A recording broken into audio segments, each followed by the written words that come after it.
Hello students, last lecture में हमने osmotic pressure जो हमारी last and final colligative property थी उस पर कुछ न्यूमेरिकल्स देखे थे। अभी तक जो भी हमने चार कॉलिगेटिव प्रॉपर्टीज़ देखी, जो कि कॉलिगेटिव प्रॉपर्टीज़ के लिए हमने बताया था कंडीशन ये थी कि जो सॉल्यूट होना चाहिए वो नॉन वॉलेटाइल होना चाहिए। तो हमने चारों कॉलिगेटिव प्रॉपर्टीज़ देखी और उन पर न्यूमेरिकल्स भी देख लिए। अब कुछ क्वेश्चंस ऐसे बनते हैं जो डायरेक्टली न्यूमेरिकल या उसको सॉल्व करने की ज़रूरत नहीं होती, आइदर वो कंपैरिजन होंगे या उनमें हमें कोई सबसे मैक्सिमम या मिनिमम वैल्यूज़ बतानी होती। तो इस तरह के क्वेश्चंस कंपटीशन एग्जाम में काफ़ी सारे मिलेंगे और प्रैक्टिस के लिए, ठीक है, मॉड्यूल डीपीपी के अंदर भी या स्टडी मटेरियल में तुम्हें काफ़ी सारे मिल जाएंगे।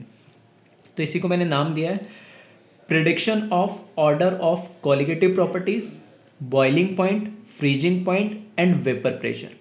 फिर से मैं स्पेसिफाई कर देता हूँ, ये ऐसे सारे सॉल्यूशंस की बात हो रही है जिन सॉल्यूशन में सॉल्यूट नॉन वॉलेटाइल है। ठीक है, वॉलेटाइल के लिए बात नहीं हो रही, किसके लिए? नॉन वॉलेटाइल सॉल्यूट जिस सॉल्यूशन में उनके लिए हम प्रिडिक्शन की बात करें, या उसमें कैसे हम ऑर्डर बता सकते हैं, increasing order, decreasing order, solution का 4 ऑप्शन दे दिए तो, या फिर उनमें से मैक्सिमम किसका होगा या मिनिमम किसका होगा, इस तरह के क्वेश्चंस पूछे जाते हैं।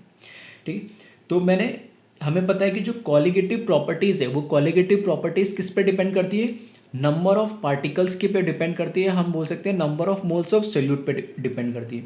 तो यहाँ पे मैंने इस तरीके से इसको लिखा है, कॉलिगेटिव प्रॉपर्टीज़ जो कि कौन कौन सी है, that is RLVP, relative lowering of vapour pressure, elevation in boiling point, depression in freezing point and osmotic pressure. All are proportional to number of particles, और किसके? नॉन वॉलेटाइल सॉल्यूट के। एक बार मैंने ब्रैकेट में मेंशन कर दिया कि कौन से होंगे, नॉन वॉलेटाइल सॉल्यूट होंगे हमारे। अब कैसे होंगे ये वन बाय वन हम ऑलरेडी देख चुके, फिर भी मैं एक बार जल्दी से सब बता देता हूँ। जैसे ही नॉन वॉलेटाइल सॉल्यूट किसी सॉल्यूशन में इंट्रोड्यूस करोगे तो लिक्विड से वेपर में कन्वर्ट होने की टेंडेंसी कम हो जाएगी, तो वेपर्स कम बनेगी तो वेपर प्रेशर कम हो जाएगा। वेपर प्रेशर कम होगा तो रिलेटिव लोअरिंग बढ़ जाएगी। फिर मतलब जिस सॉल्यूशन में, अगर दो सॉल्यूशन ले लिए तो जिस सॉल्यूशन में number of moles of solute ज़्यादा होंगे उसकी relative lowering of vapour pressure की वैल्यू भी क्या होगी? ज़्यादा होगी। हमने बोला था कि इससे कोई फर्क नहीं पड़ता है कि सॉल्यूट का नेचर कैसा है, कौन सा है, मॉलिक्यूलर मास क्या है, डिपेंड किस पे करेगा? नंबर ऑफ पार्टिकल्स पे। अगर वेपर प्रेशर अगर उसका कम हो रहा है, ठीक है, तो बॉइलिंग पॉइंट, उस बॉइलिंग पॉइंट तक रीच करने के लिए उसको क्या करना पड़ेगा? ज़्यादा हीट देने पड़ेगी ताकि ज़्यादा ज़्यादा वेपर्स बने, तो हमें टेम्परेचर राइज करना पड़ेगा। तो सॉल्यूशन का क्या होता है? बॉइलिंग पॉइंट बढ़ जाता है। तो हम ऐसे बोल सकते हैं एलिवेशन बॉइलिंग पॉइंट भी बढ़ जाएगा अगर नंबर ऑफ पार्टिकल्स बढ़ेंगे। फ्रीजिंग पॉइंट कम हो जाता है, ठीक है, सॉल्यूशन का नॉन वोलेटाइल सॉल्यूट के लिए। तो जैसे जैसे नंबर ऑफ पार्टिकल्स बढ़ेंगे तो फ्रीजिंग पॉइंट और कम हो जाएगा। ऑस्मोटिक प्रेशर ICRT हम देखते हैं, उसमें कंसंट्रेशन मतलब number of moles of particle पे डिपेंड कर रहा है। तो number of moles of particle बढ़ते जाएंगे, सॉल्यूट के पार्टिकल्स बढ़ते जाएंगे, तो ऑस्मोटिक प्रेशर भी क्या होता जाएगा? बढ़ता जाएगा। ये तो हुआ सारी कॉलिगेटिव प्रॉपर्टी डायरेक्टली प्रोपोर्शनल होती है number of particles of non volatile solute.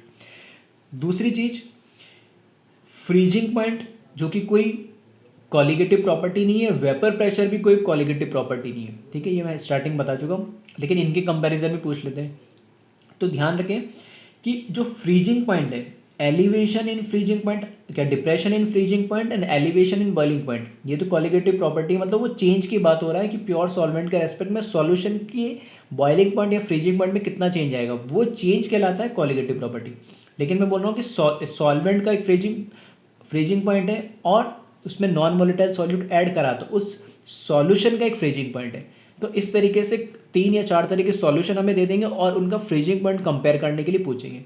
तो जिस सॉल्यूशन के अंदर number of non volatile solute ज़्यादा होंगे, उनके नंबर ऑफ पार्टिकल्स ज़्यादा होंगे, उसका क्या होगा? पार्टिकल्स ज़्यादा होंगे तो फ्रीजिंग पॉइंट क्या होगा? कम होगा। ठीक है, सेम रीज़न कि number of non volatile solute ज़्यादा होंगे तो लिक्विड से वेपर फेस में कम कन्वर्जन होगा, तो वेपर प्रेशर कम होगा। तो वेपर प्रेशर तो कम होगा ही होगा नंबर ऑफ पार्टिकल्स बढ़ने पे, साथ के साथ फ्रीजिंग पॉइंट में सॉल्यूशन का कम हो जाता है, जो हम इसमें डिप्रेशन फ्रीजिंग पॉइंट में हम देख चुके किस तरीके से होगा। इसी तरीके से बॉइलिंग पॉइंट की अगर बात करें और नंबर ऑफ पार्टिकल्स की अगर हम बात करें, तो boiling point and number of particles की अगर हम बात करें तो बॉइलिंग पॉइंट, क्योंकि एलिवेशन इन बॉइलिंग पॉइंट होता है, तो एलिवेशन इन बॉइलिंग पॉइंट होने की वजह से जैसे जैसे नंबर ऑफ पार्टिकल्स बढ़ेंगे वैसे वैसे क्या होगा? बॉइलिंग पॉइंट भी बढ़ेगा। ठीक है, ये सारी चीज़ें हम डिस्कस कर चुके। तो इनडायरेक्ट वे में यहाँ पे तुम्हें तीन चीज़ें ध्यान रखनी है कि इनमें रिलेशन कैसा है, ठीक है। रिलेशन कैसा मतलब नंबर ऑफ पार्टिकल्स पे ये सारे वेरिएबल्स कैसे वेरी कर रहे हैं। तो कॉलिगेटिव प्रॉपर्टी तो डायरेक्टली प्रोपोर्शनल होगी, फ्रीजिंग पॉइंट और वेपर प्रेशर इनवर्सली, और बॉइलिंग पॉइंट क्या होगा डायरेक्टली, ठीक है। कैसे कैसे क्यों होता है, ठीक है, सब डिटेल में हम ऑलरेडी डिस्कस कर चुके। अब हम बात करेंगे इन पे क्वेश्चंस जैसे होते हैं। जो फर्स्ट क्वेश्चन इसमें दे रखा है वो दे रखा compare the order of freezing point of following, ठीक है। हमें तीन सॉल्यूशन दे रखे ए बी सी, तो इनमें हमें कंपेयर करना है क्या, फ्रीजिंग पॉइंट का ऑर्डर इंक्रीजिंग या डिक्रीजिंग ऑर्डर में, ठीक है। तो एक बार वीडियो पॉज करें और खुद से, ठीक है, इसको सॉल्व करने की कोशिश करें किस तरीके से हम कंपेयर कर सकते हैं और क्या इसका ऑर्डर होना चाहिए, ठीक है। तो आई होप अब काफ़ी लोगों को समझ में आ रहा होगा कैसे कंपैरिजन करना है, ठीक। तो अब देखते हैं किस तरीके से करा है। देखो मैं क्या कह रहा हूँ, नंबर ऑफ पार्टिकल्स की मैं बात कर रहा हूँ। तो बस ये देख लो कि मोलरिटी दे रखी है, तो कैपिटल एम का मतलब होता है number of moles of solute पर लीटर ऑफ सॉल्यूशन। तो सबकी मोलरिटी मतलब ये सबके क्या 0.1 मोल है पर लीटर सॉल्यूशन की। तो ये जितने मोल्स उतने क्या हो जाएंगे पार्टिकल। अब ध्यान ये रखना है कि इस पार्टिकल का नेचर कैसा है, या पार्टिकल कैसा है, नॉर्मल है या एबनॉर्मल है। नॉर्मल होगा तो ना एसोसिएट होगा ना डिसोसिएट होगा, लेकिन एबनॉर्मल होगा तो हमें ध्यान रखना पड़ेगा। उससे नंबर ऑफ पार्टिकल्स में क्या से आ जाएगा चेंज। क्योंकि ग्लूकोज कैसा है नॉर्मल कंपाउंड है, तो ये ना एसोसिएट होगा ना डिसोसिएट होगा, तो 0.1 मोल्स ही रह जाएंगे किसके। अगर मैं बात करूं नंबर ऑफ ग्लूकोज पार्टिकल की, ठीक है, या नंबर ऑफ, मैं क्या बोल सकता हूँ ग्लूकोज के मोल की बात को number of moles of glucose बोल सकते हैं, नंबर ऑफ ग्लूकोज पार्टिकल भी बोल सकता हूँ, वो क्या रहेंगे 0.1 ही रहेंगे। NaCl की बात करें तो NaCl हमें पता है आयोनिक कंपाउंड है, तो ये क्या हो जाएगा डिसोसिएट हो जाएगा, और डिसोसिएट हो जाएगा तो N की वैल्यू इस केस में हमें क्या मिल जाएगी 2 मिलने से। अब अगर नंबर ऑफ पार्टिकल की अगर मैं बात करूँ तो 0.1 मोल तो NaCl के थे, और हर एक मोल 2 में ब्रेक होगा तो कितना हो जाएगा 0.2। एक तरीके से मैं n बराबर आई इसलिए लिख रहा हूँ क्योंकि हमें अल्फ़ा की वैल्यू नहीं दे रखी, और अल्फ़ा जब नहीं दिया होता है तो हम उसको क्या मान के चलते हैं 100%, और जब अल्फ़ा 1 मान ले तो आई इक्वल्स टू क्या हो जाएगा n के बराबर हो जाएगा, क्योंकि i क्या होता है 1 plus n minus one into alpha.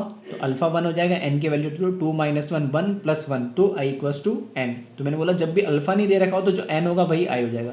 तो यहाँ पे मैं देख सकता हूँ 0.2 नंबर ऑफ पार्टिकल्स होंगे। K2SO4 के लिए अगर हम बात करें, K2SO4 के लिए अगर हम बात करें तो 2 पोटेशियम प्लस सल्फेट माइनस 2 इसी तरीके से ब्रेक होगा। तो यहाँ पर n की वैल्यू कितनी मिल गई हमें 3। तो यहाँ पर नंबर ऑफ पार्टिकल कितने हो जाएंगे 0.1 मोल तो इसके थे, और टोटल n की वैल्यू अब कितने हो गए 3, तो 0.3, ठीक है। तो 0.1 इसके ग्लूकोज के हो गए, 0.2 NaCl के हो गए, K2SO4 के 0.3। तो नंबर ऑफ पार्टिकल्स हमें सिर्फ देखना है। तो ऑर्डर हमें कंपेयर करना है किसका फ्रीजिंग पॉइंट का। तो जो फ्रीजिंग पॉइंट है, फ्रीजिंग पॉइंट क्या है यहाँ पे लिखे रखा है inversely proportional to number of particle, या मोल ले सकते हैं। तो यहाँ पर जिसमें नंबर ऑफ पार्टिकल ज़्यादा है उसका फ्रीजिंग पॉइंट क्या होगा कम होगा। तो फ्रीजिंग पॉइंट का जब ऑर्डर की अगर हम बात करें, फ्रीजिंग पॉइंट ऑर्डर की बात करें, तो नंबर ऑफ पार्टिकल इसमें कम है तो ग्लूकोज का फ्रीजिंग पॉइंट सबसे ज़्यादा होगा, क्योंकि नंबर ऑफ पार्टिकल कम है तो फ्रीजिंग पॉइंट ज़्यादा। उसके बाद किसका होगा NaCl का, और उसके बाद किसका K2SO4 का। तो इस तरह के क्वेश्चंस के अंदर हमें फ्रीजिंग पॉइंट की, ठीक है, elevation depression in freezing point का फॉर्मूला पूरा यूज़ ना करके सिर्फ हम नंबर ऑफ पार्टिकल्स काउंट करेंगे डायरेक्टली, जो भी उसके मोल्स दे रखे वो उसको मल्टीप्लाई करेंगे जो भी उसका वेंटो फैक्टर होगा नहीं, ठीक है। तो इस तरीके से इन क्वेश्चंस को हमें अटेम्प्ट करना है। तो एक बार जल्दी इसको कॉपी कर लें, फिर हम नेक्स्ट क्वेश्चन देखते हैं।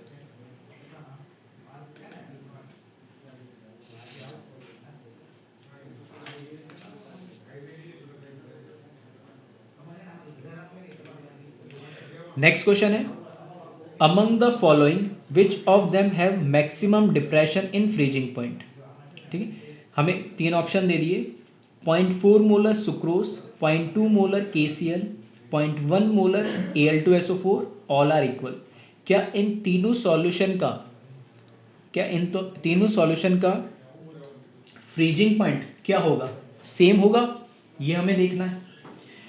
दूसरा, या फिर अलग अलग होगा तो उसमें से मैक्सिमम किसके अंदर होगा। ध्यान रखना, यहाँ फ्रीजिंग पॉइंट नहीं पूछा है, डिप्रेशन इन फ्रीजिंग पॉइंट पूछा है, मतलब डेल TF की वैल्यू। तो एक बार कैलकुलेट करें वीडियो पॉज करके, फिर हम देखते हैं इसका सॉल्यूशन।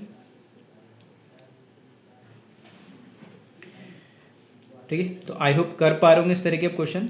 तो ध्यान रखना बस क्या पूछा है, दोनों क्वेश्चन मैंने इसलिए लिए एक साथ क्योंकि उसमें पूछा गया था फ्रीजिंग पॉइंट, हमें सॉल्यूशन का फ्रीजिंग पॉइंट बताना है। अब ये बताना हमें कि डिप्रेशन इन फ्रीजिंग पॉइंट मतलब डेल्टा TF की वैल्यू किसके लिए सबसे ज़्यादा क्या होगी, फ्रीजिंग पॉइंट, क्योंकि डिप्रेशन मतलब कम होता है, तो किसके लिए सबसे ज़्यादा कम होगी, या ऐसे बोल सकते हो जो चेंज है वो सबसे ज़्यादा किस में होगा, वो हमें कैलकुलेट करना है। नहीं, और डेल्टा TF हमने देखा था अभी, ठीक है, जो कॉलिगेटिव प्रॉपर्टी होती है वो डायरेक्टली किस पे प्रोपोर्शनल होती है, नंबर ऑफ पार्टिकल्स पे। तो यहाँ पे फिर से हम नंबर ऑफ पार्टिकल्स कैलकुलेट कर ले। तो सुक्रोज के लिए नंबर ऑफ पार्टिकल्स जो होंगे वो क्या रहेंगे, 0.4 ही रहेगा, और आई की वैल्यू क्या हो जाएगी, 1, क्योंकि सुक्रोज कैसा है, नॉर्मल कंपाउंड है। दूसरा, यहाँ पर KCl की जब हम नंबर ऑफ पार्टिकल कैलकुलेट करेंगे तो ये रहेगा 0.2 इंटू KCl ब्रेक हो जाएगा K प्लस Cl माइनस में, तो अब मैं डायरेक्ट लिख रहा हूँ, एक समझाने के लिए बता दिया, तो ये भी हो जाएगा 0.4। सही है। फिर यहाँ पर मैं देखूंगा नंबर ऑफ पार्टिकल, तो यहाँ हो गया 0.1 इंटू Al2SO4 कैसे ब्रेक होगा, Al2SO4 3, ये ब्रेक होगा 2 एल्यूमिनियम प्लस 3 सल्फेट -2, तो N की वैल्यू कितनी मिल गई, 2 + 3 5, तो यहाँ पर मैं मल्टीप्लाई करूँगा 5, तो ये हो जाएगा 0.5। ठीक है, तो यहाँ से हमें पता लग गया है।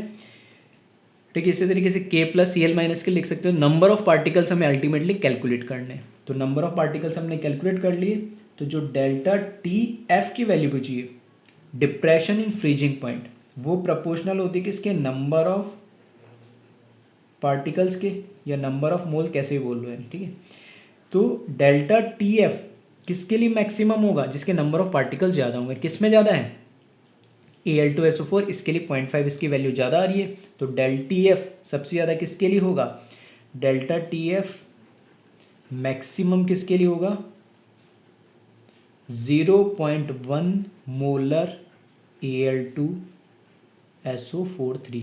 ठीक है, तो ध्यान रखना इसके अकॉर्डिंग यहाँ पे नंबर ऑफ मोल्स मोलरिटी क्या दे रही है, उससे कैलकुलेट करोगे तो हमेशा आंसर गलत आएगा, क्योंकि हमें जब उसका सॉल्यूशन बनाएंगे तो उसमें नंबर ऑफ पार्टिकल्स बढ़ रहे हैं कम हो रहे हैं वो हमें देखना पड़ेगा उस पर नेचर पे, कि एसोसिएट हो रहा है, डिसोसिएट हो रहा है, या उसमें क्या चेंजेस आ रही है। ठीक है, तो इसमें ऑप्शन सी हमारा क्या हो जाएगा, सही आंसर आ जाएगा।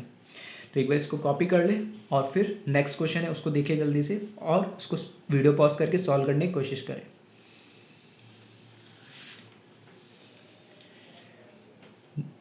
नेक्स्ट क्वेश्चन हमें दे रखा है, 1 molar AlCl3 have boiling point T1 and 1 molar KCl solution have boiling point T2, then compare T1 and T2। 1 molar AlCl3 का बॉइलिंग पॉइंट T1 हमें कोई टेम्परेचर दे रखा है, और 1 मोलर KCl का बॉइलिंग पॉइंट भी हमें T2 कोई टेम्परेचर दे रखा है। तो बताना T1 और T2 को कंपेयर करना, यानी क्या रिलेशन है, क्या दोनों इक्वल होंगे, क्या ग्रेटर देन होगा T1, या T1 लेस देन होगा, या हम ये बता नहीं सकते, या ऑप्शन दे दूँ तो C and D, cannot be determine, या प्रिडिक्ट नहीं कर सकते कि कैसे हम इसको बता सकते। ठीक है, तो एक बार इसको सोचें वीडियो पॉज करके कि किस तरीके से इसको सॉल्व कर सकते हैं।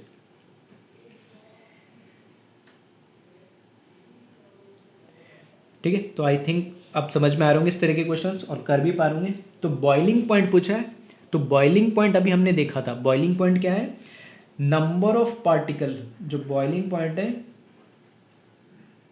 जो बॉइलिंग पॉइंट है वो नंबर ऑफ पार्टिकल पे क्या है, डायरेक्टली प्रोपोर्शनल होता है। ये हमारा क्या बॉइलिंग पॉइंट है, नंबर ऑफ पार्टिकल्स पे क्या है डायरेक्टली प्रोपोर्शनल होगा। अब हमें बस ये देखना है कि नंबर ऑफ पार्टिकल किस में ज़्यादा है, तो 1 मोलर AlCl3, इसका क्या मतलब हुआ, एल्यूमिनियम जो Al+3 है इसको ऐसे लिख सकते हैं, ब्रेक होके एल्यूमिनियम +3 दैट इज N की वैल्यू 1 + 3 4। तो यहाँ पर टोटल नंबर ऑफ पार्टिकल, बात करें number of particle of AlCl3 वो कितने हो जाएंगे, 1 × 4 = 4। फिर हमें क्या दे रखा, 1 मोलर KCl, ठीक है 1 मोलर KCl दे रखा है। तो KCl कैसे ब्रेक होगा, K + Cl- डिसोसिएट हो जाएगा, तो N की वैल्यू यहाँ क्या आ जाएगी 2। तो number of particle of KCl = 1 × 2 that is 2। तो यहाँ पे 2 आ रही है, यहाँ आ रही 4। तो जिसमें नंबर ऑफ पार्टिकल ज़्यादा होगा उसका बॉइलिंग पॉइंट भी ज़्यादा होगा। तो हम यहाँ से बता सकते हैं क्योंकि नंबर ऑफ पार्टिकल AlCl3 का ज़्यादा है, तो इसका जो बॉइलिंग पॉइंट है T1 which is greater than क्या होगा, T2 हो जाएगा। ठीक है, तो boiling point T1 is greater than T2। क्यों, क्योंकि उसके नंबर ऑफ पार्टिकल्स ज़्यादा है, जिसके नंबर ऑफ पार्टिकल्स ज़्यादा होंगे उसका बॉइलिंग पॉइंट भी क्या होगा, ज़्यादा होगा। ठीक है, तो कॉपी करें इसको जल्दी से, फिर नेक्स्ट क्वेश्चन देखते हैं।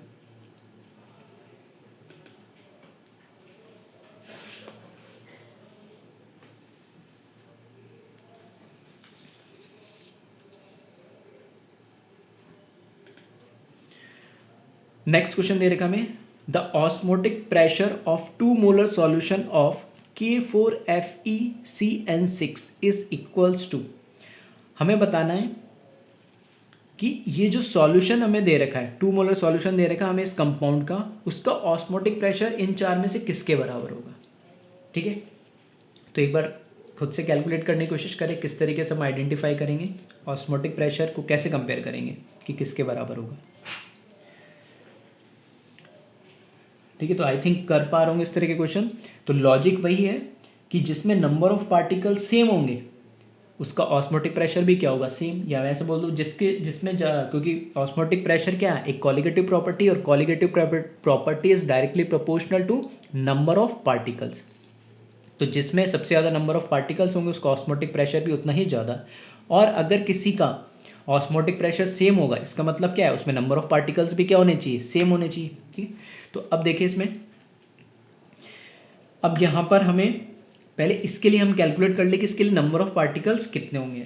ठीक है, तो यहाँ नंबर ऑफ पार्टिकल्स अगर हम कैलकुलेट करें किसके लिए, K4FeCN6 के लिए, तो हमें ये पता है कैसा कॉम्प्लेक्स कंपाउंड है, कोऑर्डिनेट कंपाउंड है। और लास्ट क्लास में भी ऐसा एक क्वेश्चन बताया था मैंने कि इसमें जो पहले लिखा होता है ये कैटायन होता है, ये बाद में लिखा होता है एनाइन। तो कैटायन और एनाइन दोनों कॉम्प्लेक्स हो सकते हैं, या सिर्फ कैटायन भी हो सकता है, सिर्फ एनाइन भी हो सकता है। ध्यान ये रखना है जब इसका डिसोसिएशन होता है, ठीक है, आयोनिक कंपाउंड टाइप होता है ये, लेकिन डिसोसिएशन के टाइम जो ब्रैकेट में लिखा होते हैं वो वाले पार्टिकल आयोनाइज नहीं होते, वो वाले एटम्स या मॉलिक्यूल आयोनाइज नहीं होते, उसके बाहर वाले होते। तो इस तरीके से 4K++FeCN6 इस तरीके से ये आयोनाइज हो जाएगा। तो क्योंकि एक पोटेशियम पे +1 चार्ज होता है तो 4 दे रखे तो 4K+, और अगर टोटल पॉजिटिव चार्ज 4 है, ठीक है, एक पे +1 है तो 4 पे कितना होगा 4+, तो इस पूरे पे भी नेगेटिव कितना होना चाहिए 4-। तो यहाँ से n की वैल्यू मुझे पता लगी कितनी 4, एक 4 तो पोटेशियम और एक पूरा ये एनाइन, टोटल कितना n की वैल्यू आ गई 5। अब इसमें नंबर ऑफ पार्टिकल्स अगर मुझे कैलकुलेट करने हैं, नंबर ऑफ पार्टिकल्स मुझे कैलकुलेट करने हैं तो वो कितना आ जाएगा, इसकी मोलरिटी दे रखी 2 × 5 तो कितना आ जाएगा 10। तो इन चार ऑप्शन में से जिसमें नंबर ऑफ पार्टिकल्स 10 होंगे उसका ऑस्मोटिक प्रेशर क्या हो जाएगा, इसके बराबर आ जाएगा। तो बस एक 1 बाय 1 कैलकुलेट कर ले। तो फर्स्ट के लिए अगर मैं देखूँ तो Al2SO4 के लिए ये कैसे ब्रेक होगा, Al2 SO4 3 ये ब्रेक होगा 2 एल्यूमिनियम +3 सल्फेट -2, ठीक है, SO4 -2। तो N की वैल्यू यहाँ से कितनी मिल जाएगी 5। तो नंबर ऑफ पार्टिकल्स, ठीक है, नंबर ऑफ पार्टिकल्स जो इसमें मिलेंगे हमें वो कितने मिल जाएंगे 5 इंटू मोलरिटी इसकी कितनी है 1, तो 5 इंटू 1 तो ये 5 मिलेंगे। KCl के लिए जब हम कैलकुलेट करेंगे तो KCl K प्लस और कैसे Cl माइनस में ब्रेक होगा, N की वैल्यू मिल जाएगी इसमें 2। तो नंबर ऑफ पार्टिकल इसमें कितने N की वैल्यू है, I की वैल्यू जो हो गई 2 हो गई और मोलरिटी 2 दे रखी, तो ये हो जाएगी 4। ग्लूकोज हमें दे रखा है जो कि आयोनाइज नहीं होगा, तो इसमें नंबर ऑफ पार्टिकल, क्योंकि I की वैल्यू बोल सकता हूँ मैं 1 ही रहेगी, इसमें नॉर्मल कंपाउंड है, तो इस केस में 4 इंटू 1 ही होगा, तो ये कितना हो जाएगा 4। कॉपर सल्फेट के केस में कॉपर +2 और किस में सल्फेट -2 में ब्रेक होगा, तो N की वैल्यू कितनी मिल जाएगी मुझे 2। तो नंबर ऑफ पार्टिकल कितना हो जाएगा 5 मोलरिटी और 2 टोटल कितना 10। तो 10 इसके नंबर ऑफ पार्टिकल्स आ रहे, इसके 4 आ रहे, इसके 4 आ रहे, इसके 5 आ रहे और ओरिजिनल सॉल्यूशन के 10। तो सही आंसर क्या हो जाएगा डी ऑप्शन, क्योंकि दोनों के नंबर ऑफ पार्टिकल सेम। यहाँ पे ग्लूकोज और KCl दोनों का भी ऑस्मोटिक प्रेशर क्या होगा सेम, क्योंकि नंबर ऑफ पार्टिकल्स है सेम। यानी सबसे ज़्यादा अगर बात करें ऑस्मोटिक प्रेशर इनका होगा, ऑर्डर अरेंज करना होता, फिर उसके बाद Al2SO4 का होता है और उसके बाद इन दोनों का आ जाता है, ठीक है। तो इस तरीके से हम सॉल्व कर लेंगे, इसको कॉपी कर ले। फिर देखिए नेक्स्ट क्वेश्चन।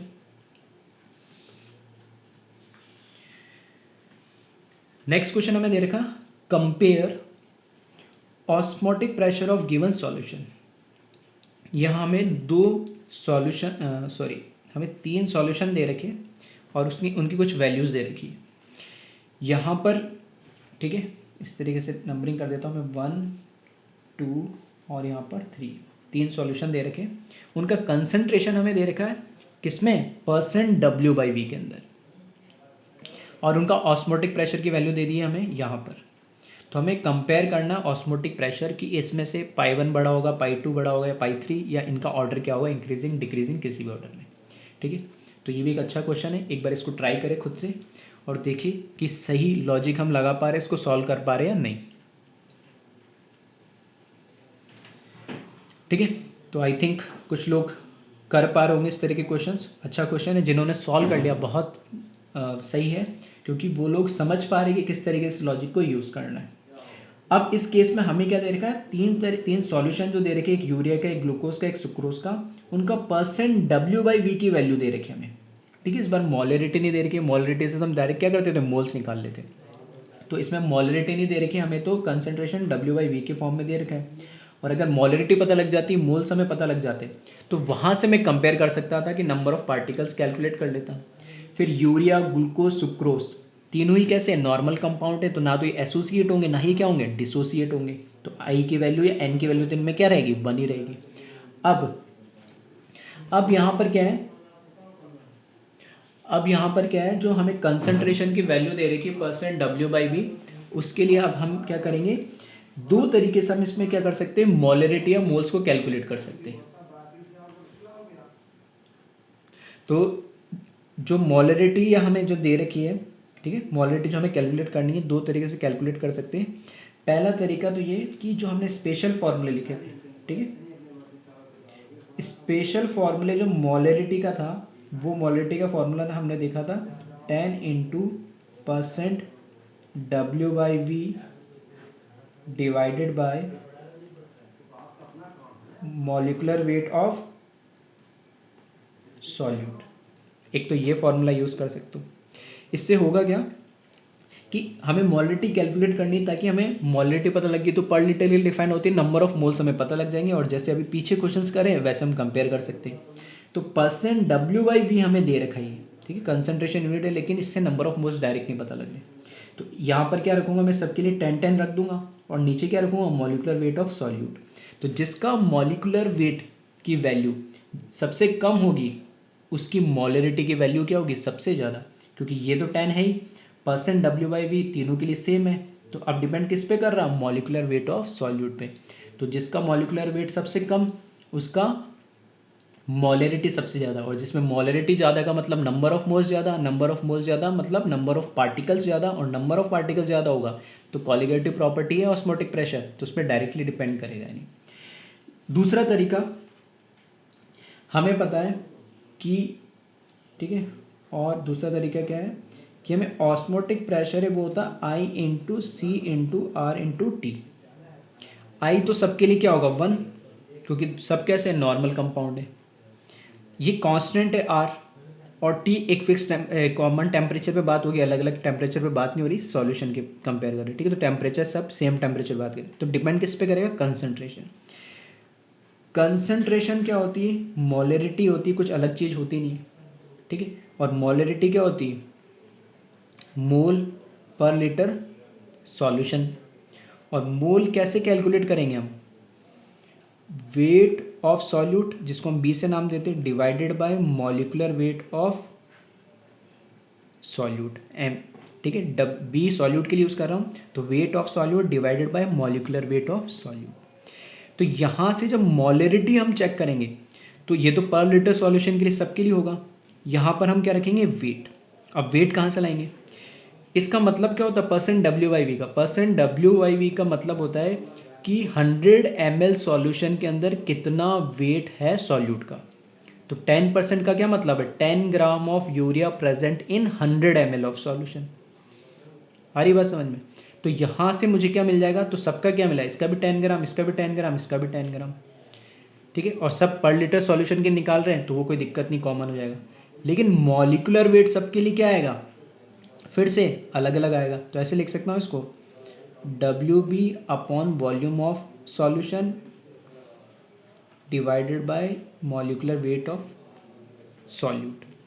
तो इस डायरेक्ट शॉर्ट ट्रिक्स को तुम यूज़ करोगे तो भी तुम्हें पता लग रहा है कि मोलरिटी इन्वर्सली आ रहा है मॉलिकुलर वेट ऑफ सॉल्यूट, जिस पे डिपेंड कर रही है सारी चीज़। और नॉर्मल मोलरिटी के फॉर्मूले से जाओगे तो भी यहाँ पे हमें पता लग रहा है कि मोलरिटी सॉरी, जो मोलरिटी है वो सॉल्यूट के मॉलिकुलर वेट पे डिपेंड कर रहा है। तो अल्टीमेटली हमें चाहिए क्या है, इनका मॉलिकुलर वेट चाहिए।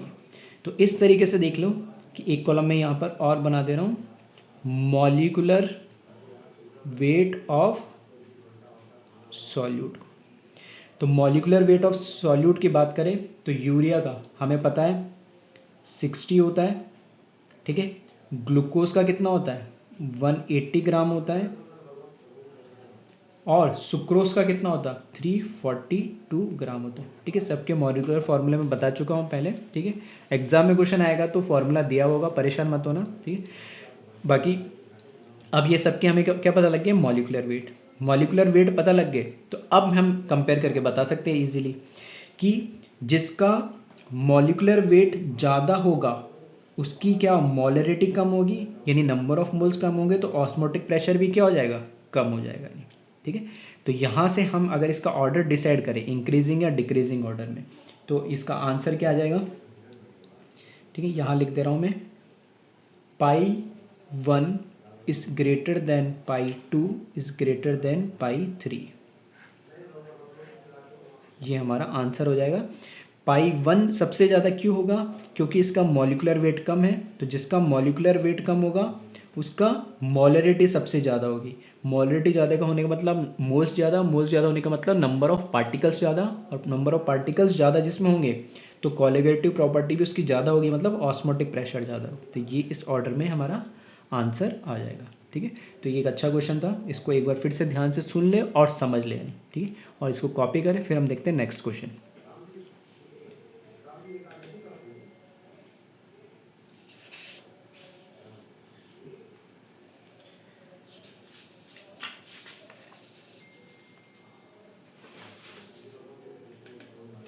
नेक्स्ट क्वेश्चन दे रखा है, HgI2 is mixed in Ki solution, then freezing point of solution. Option A increases, B decreases, C no change और D cannot be determined, ठीक है। तो एक बार सोच ले इस क्वेश्चन को, किस तरीके से आप सोच सकते हो, कर सकते हो, क्या उसमें लॉजिक होगा, थोड़ा सा देख ले इसको।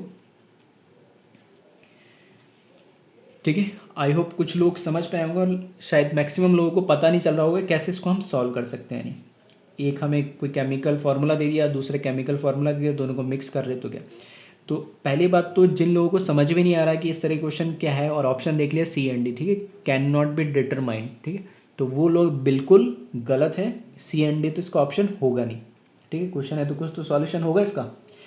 तो ध्यान रखिए इस टाइप के क्वेश्चन स्पेसिफिक तभी कर पाओगे अगर तुम्हें ये कुछ रिएक्शंस जिस टाइप की होती है वो तुम्हें पता हो। अदरवाइज इस टाइप के क्वेश्चन सोचो कि सिर्फ लॉजिक से हो जाए तो वो पॉसिबल नहीं है। तो यहाँ ध्यान रखना कि ये क्वेश्चन तभी हो पाएगा जब तुम्हें पता है कि दोनों रिएक्ट हो रहे तो क्या इसमें कुछ फर्क पड़ रहा है या नहीं पड़ रहा है। तो हमारे पास क्या है, HgI2 is mixed in Ki solution. हमारे पास ओरिजिनली एक Ki सॉल्यूशन है। Ki सॉल्यूशन जब हमारे पास ओरिजिनल था तो इसमें ध्यान रखना Ki का सॉल्यूशन है, इसका मतलब क्या होगा, इसमें K प्लस होगा और I माइनस होगा, तो N की वैल्यू कितनी होगी 2। मोलिडिटी वगैरह कुछ हमें दे नहीं रखी तो हम तो नंबर ऑफ पार्टिकल्स ही लेके चलेंगे। तो यहाँ पर नंबर ऑफ पार्टिकल वो कितने दे दिए, 2 दे दिए हमें। अब जब हमने क्या करा, इस सॉल्यूशन के अंदर HgI2 को मिक्स करा, तो HgI2 को जब इसमें मिक्स करेंगे, ठीक है, और Ki इसमें क्या होगा, एक्सेस में होगा सॉल्यूशन के अंदर, तो जब इस पार्टिकल को जब हम इसमें मिक्स करेंगे तो ये HgI2 एक रिएक्शन देता है, ठीक है, और रिएक्शन क्या देता है, इस तरीके से ये 2 Ki के साथ रिएक्ट करके, एक HgI2 2 Ki के साथ रिएक्ट करके ये बना लेता है कंपाउंड K2HgI4, ये कॉम्प्लेक्स कंपाउंड बना लेता है, ठीक है। तो मैं वही कह रहा हूँ कि अगर इस तरह के क्वेश्चंस तुम्हें करने हैं तो तुम्हें पता होना चाहिए वो रिएक्शंस कैसी होगी, ठीक है। तो ये स्पेसिफिक्स होते हैं कुछ क्वेश्चन, ठीक है, तो मैंने कोशिश करी इसको कवर करने की। तो ये ध्यान रखना कि HgI2 की रिएक्शन होती है Ki के साथ, 2 मोल के साथ ये करके वो K2HgI4 बनाता है। अब ये कॉम्प्लेक्स कंपाउंड बन गया और जब ये आयोनाइज होगा, ठीक है, तो ये जो K2HgI4 जब आयोनाइज होगा तो 2K प्लस और HgI4 2 माइनस में होगा आयोनाइज, तो टोटल नंबर ऑफ N की वैल्यू कितने मिल जाएगी, 2 + 1 3। तो नंबर ऑफ पार्टिकल कितने मिल गए हमें, अब 3 मिल गए। पहले नंबर ऑफ पार्टिकल हमारे पास 2 थे, अब हमारे पास नंबर ऑफ पार्टिकल कितने हो गए, 3 हो गए। मतलब मैं ऐसे बोल सकता हूँ कि HgI2 को ऐड करने से हमारे नंबर ऑफ पार्टिकल्स क्या हो जा रहे हैं, बढ़ जा रहे हैं, ठीक है। अब ये मत सोचना कि सर इसके 2 पार्टिकल कंज्यूम हुआ, ठीक है, इसका 1 पार्टिकल मिला तो 3 ही तो बने तो उतने ही रहेंगे, नहीं, क्योंकि ये तो है एक्सेस के अंदर। अब एक्सेस में है तो इसके साथ जो रिएक्शन होके जो हमारा नया कंपाउंड बना है वो नया कंपाउंड फर्दर आयोनाइज होके टोटल कितने कंपाउंड दे रहा है, 2 और 1 3 कंपाउंड दे रहा है। तो इस तरीके से क्वेश्चन को अटेम्प्ट करना है कि इनिशियल देख लो कितना आयोनाइज हो रहा है तो नंबर ऑफ पार्टिकल्स मुझे पता लग रहे हैं, बाद में नई रिएक्शन से जो कंपाउंड बना वो कितने नंबर ऑफ पार्टिकल्स दे रहा है तो वो बढ़ जा रहे हैं। तो नंबर ऑफ अगर पार्टिकल्स बढ़ जा रहे हैं तो हमें पता है कंपेयर क्या करना, हमें फ्रीजिंग पॉइंट को, और जो फ्रीजिंग पॉइंट है वो क्या है, इन्वर्सली प्रोपोर्शनल होता है किसके, नंबर ऑफ पार्टिकल के, ठीक है, नंबर ऑफ पार्टिकल के इन्वर्सली प्रोपोर्शनल होता है। तो इस तरीके से हम कह सकते हैं कि अगर नंबर ऑफ पार्टिकल्स बढ़ रहा है तो फ्रीजिंग पॉइंट क्या होगा, डिक्रीज होगा। तो यहाँ पर फ्रीजिंग पॉइंट सॉल्यूशन का डिक्रीज हो जाएगा on addition of HgI2 in Ki solution, मतलब ऑप्शन बी हो जाएगा, सही है। अगर ऐसा कोई सोच रहा है, ठीक है, अगर ऐसा कोई सोच रहा है तो बिल्कुल गलत सोच रहा है, ठीक है, अगर आपने ऐसा कुछ सोचा है तो बिल्कुल गलत सोचा है।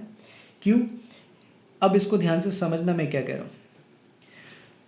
देखो लॉजिक तुमने बिल्कुल सही लगाया, ठीक है, तुमने कर भी दिया, लेकिन अब इसमें डिफरेंस क्या रहा है, ठीक है, एक बार फिर से सोचना। मैंने बोला ऐसा जिसने करा है बिल्कुल गलत करा है, क्यों करा है, ठीक है, सब चीज़ें ठीक है, लेकिन रिएक्शन में हमने सही सब चीज़ें सही लिखी है, लेकिन ऐसा क्यों हो रहा है, गलत क्यों हो रहा है, सिर्फ वो थोड़ा सा तुम्हें ध्यान रखना, वो तुम्हें क्या करना है, सोचना है। जो मैंने एक बात बोली थी कि किसी बच्चे के दिमाग में आ रहा है कि सर यहाँ 2 Ki रिएक्ट करके दो के आई रिएक्ट करके, ठीक है। इसको देखो मैं एक सिंपल वे में लिखता हूँ, इस रिएक्शन को इस तरीके से लिख देता हूँ, 2 KI, इसको एज इट इज लिखा। इसके अंदर हमने क्या करा, HgI2 को क्या कर दिया, ऐड कर दिया। तो हमारा प्रोडक्ट क्या बना है, K2HgI4 प्रोडक्ट बना है, ठीक है। तो ये हमारा इनिशियल सॉल्यूशन था। अब देखो मैंने क्या बोला था कि इससे तुम कंपेयर करोगे और एक इसको कंपेयर करोगे तो तुम्हें लगेगा कि फाइनल नंबर ऑफ पार्टिकल्स क्या हो रहे हैं, बढ़ रहे हैं।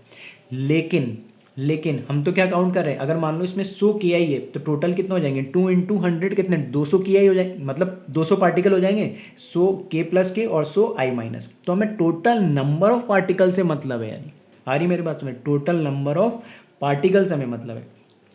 तो मैं वही बोल रहा हूँ कि जब इसको मैंने ऐड नहीं करा, ठीक है, मैंने जब इसको ऐड नहीं करा तो यहाँ पर देखना, क्योंकि ये KI किस में ब्रेक होगा, K+I- दो में, और इसके दो पार्टिकल यूज हो रहे, तो टोटल कितना हो गया, 2 × 2। मतलब ये रिएक्शन होने से पहले अगर मैंने मान लिया इनिशियली 2 ही मोल थे, ऐसे मान लो सिंपल, ठीक है। इनिशियली अगर हमारे पास 2 ही मोल थे तो 2 मोल के टोटल पार्टिकल कितने थे, 4।